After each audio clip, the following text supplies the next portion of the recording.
I would like to thank you again for the work that you do.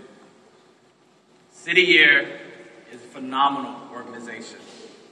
And the work you will be doing in the upcoming year will impact and transform lives. The world cannot stand for you to be anything less than phenomenal. Our young people cannot stand for you to be anything less than free, bold, and fully expressed, to transform your pain into power, and to inspire them to do the same.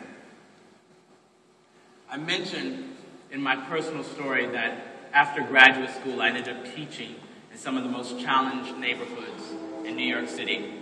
And so for my final excerpt that I share, I would like to share with you a poem I wrote while teaching in the Bronx.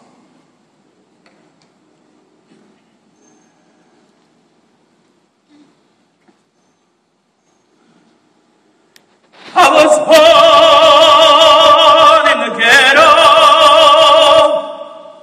in a cold, violent town. Just like the ghetto, my soul is feeling worn down. Say it's been a long time coming, but I know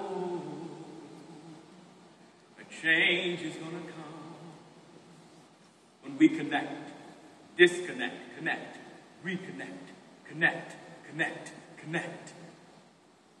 As I teach my students in class, we hear a loud bang. They immediately duck, and I stand in shock as a man lies slain, dead on the block in front of our school. And I think to myself, as our superstars bling, bling, our children dodge bullets inside of schools too old and worn down for their brilliance. So they embrace a life that's all their own, full of the beat that's beating them down, unconscious of the truth that it's an ancient beat that's been passed down, full of the pain and promise of their progenitors, pulsating through their blood and features. They walk, connect, disconnect, connect, reconnect. As I stare into my students' faces, I see the past. A past too brilliant for most of them to even comprehend, but true nonetheless, as 13-year-old Ladre tells 12-year-old Raquisha to move, get out the way. I tell them of the architectural genius of those dark-skinned Egyptians who gave astronomy, mathematics, literature long before classical Greece started training for the Olympics. But can they hear me? Because Disney, he's been lying to our children. Prince of Egypt got it wrong. Put some chocolate in those crayons, Walt, and we can all get along. But you see, this poem is not about blaming the man.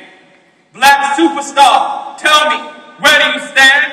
Are you standing at all as our children fall into the depths of despair? Are you there? Bling, bling. Oh, now I've got their attention. I hold you in poetic detention. If you learn this lesson, our children will watch TV and buy your CD before they would ever think of reading a book. So as you sit, Cavassier, think of the knowledge you took out of a brilliant young mind. You know it's a crime and you ought to be found in every dollar you make. Make no mistake, as you sit and chew steak, a starving child paid for it. They are profiting off of our children's neglect. Put some thought in your lyrics and show some respect. Words are powerful, they have endless effect. So get over yourself and choose to connect to something greater than your own ego. Let our children know you care. I swear, I wish I could sell all the gold chains, diamond rings, and big cars, and build better schools in the ghetto and make our children our stars. As artists, we are blessed with ancient gifts. We have hearts to inspire and souls to lift. We have to heal the psychic scars festering on the minds of our people. Say it from the mic, from the court, from the highest church steeple. We are more than some think we are. We are more than we think we are. Besides the b-ball and the football, now the tennis and the golf balls, and education and finances, they done cut off all. And in case you want to file my words under bitter pessimists, let me take a moment to suggest that none of us are free when our babies are oppressed. And though some of us might make it, we collectively succeed when our future's being devastated, when our children can hardly read, when most of them have no idea, or worse, the wrong idea of who we were, and therefore are and might be. Give Mac Daddy some trigonometry. Teach Hoochie some French. Make Bebe and Shanae attorneys for the defense of our dignity, for the defense of our pride. Get crunk with his truth, because his story is a lie. It's been a long time coming, but a change is going to come, but a change is going to come, but a change is going to come when we connect, disconnect, connect, reconnect, reconnect,